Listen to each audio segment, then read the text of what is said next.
என் அன்புக்குரியவர்களே, ஆண்டவரும் இரட்சகருமாகிய இயேசு கிறிஸ்துவின் நாமத்தில் உங்களை அன்போடு கூட வாழ்த்துகின்றேன். நீங்கள் பார்க்கிற இந்த குடில் ஆப்பிரிக்க தேசத்தில் மக்கள் தங்கள் வாழ்வதற்கு அமைக்கின்ற ஒரு குடிசை. இந்த குடிசைக்கு வெளியே இருந்து நான் உங்களோடு கூட பேசுகிறேன். என் மேல் வெயில் படுகிறது. ஆனால் இந்த குடிலுக்கு உள்ளாக பாருங்கள், குளுமையான நிழல் இருக்கிறது. ஆண்டவர் கூட பாடுகளும் போராட்டங்களும் பிரச்சனைகளும் நிறைந்த இந்த உலகத்தில் தன் மக்களுக்கு ஒரு அடைக்கலமாய் இருக்கின்றார். ஒரு அற்புதமான வேத வசனத்தை உங்களுக்காய் வாசிக்க விரும்புகிறேன். 91ஆம் சங்கீதம் 1வது வசனம். உன்னதமானவரின் மறைவில் இருக்கிறவன் சர்வ வல்லவருடைய நிழலில் தங்குவான்.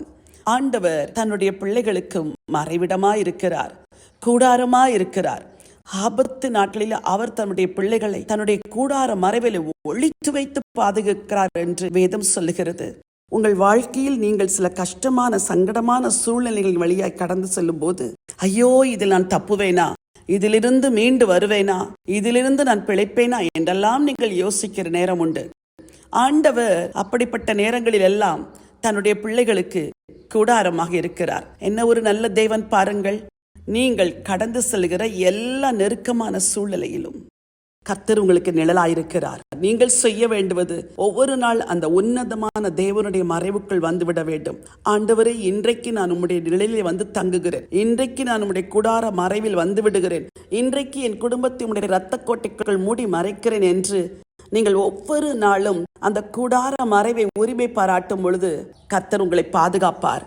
இந்த சங்கீதத்தில் பின் வருகிற எல்லா வசனங்களுமே அந்த மறைவுக்குள் இருக்கிற பிள்ளைகளுக்கு தேவன் தருகிற ஆசீர்வாதத்தை கூறி சொல்லுகிறது. இன்றைக்கு ஆண்டவர் உங்களுக்கு மறைவிடமாயிருக்கிறார், உறைவிடமாயிருக்கிறார், கூடாரமாயிருக்கிறார். உங்களை வழி நடத்துவார். ஏன் கவலையோடு இந்த நாளை துவங்குகிறீர்கள்? கர்த்தருடைய அடைக்கலத்துக்குள் ஓடி வந்து விடுங்கள்.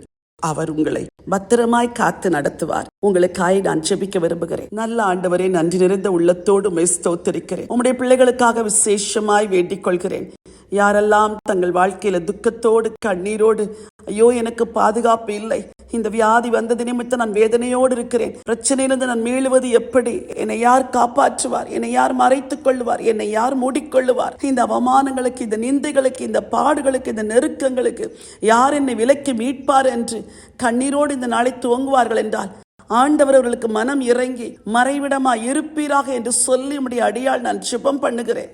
தங்கள் ஜீவனுக்கு பயந்து, தங்கள் எதிர்காலத்துக்கு பயந்து, ஆண்டவரே வரப்போகிற ஆபத்துக்கு பயந்திருக்கிற மக்களுக்கு இந்த சட்டைகளின் நிழலிலே மூடி மறைங்க. ஆண்டவரே, சத்துரு தொடாதபடி காத்து கொள்ளுங்க. எதிரியின் வல்லடிகளுக்கு விலக்குங்க. ஆண்டவரே, உடைய கரம் கூட இருந்து வழி நடத்துவதாக. எல்லா துதிகன மகிமை உங்களுக்கு ஏறெடுக்கிறேன். ஆண்டவர் இரட்சகருமான இயேசு கிறிஸ்துவின் நாமத்தில் ஜெபிக்கிறேன், ஜீவனுள்ள நல்ல பிதாவே. ஆமேன், ஆமேன். பிரியமானவர்களே, ஆண்டவர் உங்களுக்கு மறைவிடமாயிருக்கிறார், புகலிடமாயிருக்கிறார். தீங்கு உங்களை நெருங்காது. தைரியத்தோடு இந்த நாளை துவங்குங்கள். இந்த நாள் ஒரு வெற்றி நாள். God bless you.